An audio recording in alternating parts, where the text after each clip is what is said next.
I wasn't good scholastically at all.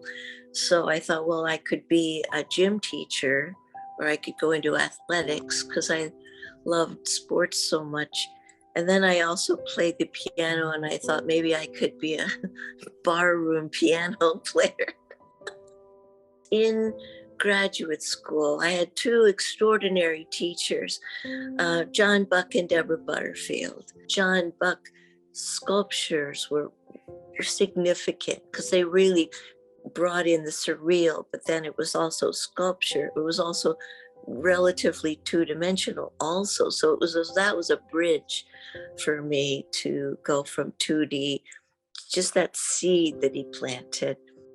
The process in which I work is altogether cathartic. I mean, it is from the beginning to the end, and then there are periods along the way that are especially moving, they're especially poignant. One is the gesture. When the gesture can work right away, I get the feeling that this character is actually going to live, or it has a potential spirit, or this is where I can see the life already in this character. And then at the end, in the detailing, I get a lot of that, like, are you gonna live for me? Are you gonna come all the way into life? And then sometimes it happens, sometimes not very much. The last ditch effort is the painting. And if the painting is the final cathartic moment of bringing this piece into life, it's not a given. Even if it's there at the beginning, it's not a given all the way through. It's a wrestling match. It's like, I'm not sure if this piece will come to life or not. My thinking is, if I do it right, if I can get out of the way, if I can just really get the skills there that I need and allow this character to happen, I can be the go-in-between, the go-between, and see if this could actually become something. It's so compelling to see if you could make a character and have them live, like really like come to life. It's just the most profound feeling when it can happen, and have some sort of an energy, like bring something into this world with energy. This just blows my mind, really. I tend to be very pulled and magnetically attracted to people who are sort of on the margins of society, people who don't often overlooked, or they tend to pull up my compassion. I always am drawn from a sense of compassion, almost always, for what they sort of have to go through, including my own self-portraits that I've done. So I have to care about them.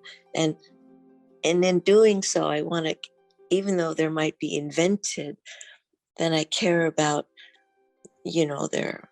often care about them, imagine who they are as people in the world, where they came from, their parents. Sometimes they were linked with a kind of an ideology that I want to put forth, like a political commentary sort of thing that I want to illuminate, but it's through this character that I have compassion for. Art was therapy for me for so long, especially during the bas-relief pieces. I just had to do an awful lot of art therapy and they were just often very dark, or characters that were lost, or things like that. Vulnerable really is the word, but and I really want to get behind whatever mask there is and get into that humanity, into their humanity, which is what the vulnerability shows you, I think. And so that's often why little babies sometimes, or very old people, they just have given up that mask or haven't put it on yet. And in adolescence, you can see it's just the beginning parts of, they're still quite vulnerable. And that is so key to me. One piece that is important to me is the whistlers. And it's because I almost didn't make that piece because I thought it was stupid. I thought, like, I drew it in my sketchbook and then I just would come back and look at it and go, like, I'm not making that. That's a stupid piece. There's nothing in that piece I just drew it because I had the idea and nothing gets edited in the sketchbook. So I thought, well, I'll just draw it. These two sort of sisters. I didn't want to make them twins with the same person. But here are these two sisters, and they're trying to whistle, and they're naked to the waist. And how dumb is that, you know? So, but then it just kept calling to me, and it was silly, but it was also surreal enough that it was sort of like, all right, I'll do it, and then I don't have to ever show it. I'll just do it. And it was a really hard piece to pull off, you know, and I had to just work for myself in a mirror for months to do that piece. And so it was, and then I did it, and I still didn't think very much of it, except, you know, I was sort of embarrassed that it didn't have more profound message. At the time, I was wanting to make work with profound messages and stuff. But then it's grown on me with time. And I guess the reason it's been important is because it eventually became clear to me that there was two aspects of myself, and they were sort of fighting with each other for who would be dominant. I want people to experience a sort of an actual kind of a human to human, have a relationship back and forth when they're standing in front, but at the same time know that they're a sculpture.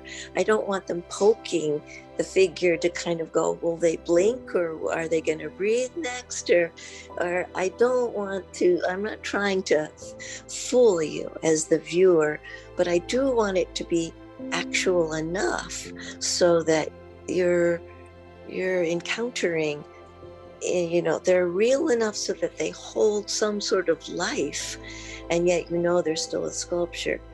Ultimately, I would love to get further away from the representation, but still be able to hold that feeling of they're really alive. And so that's my goal.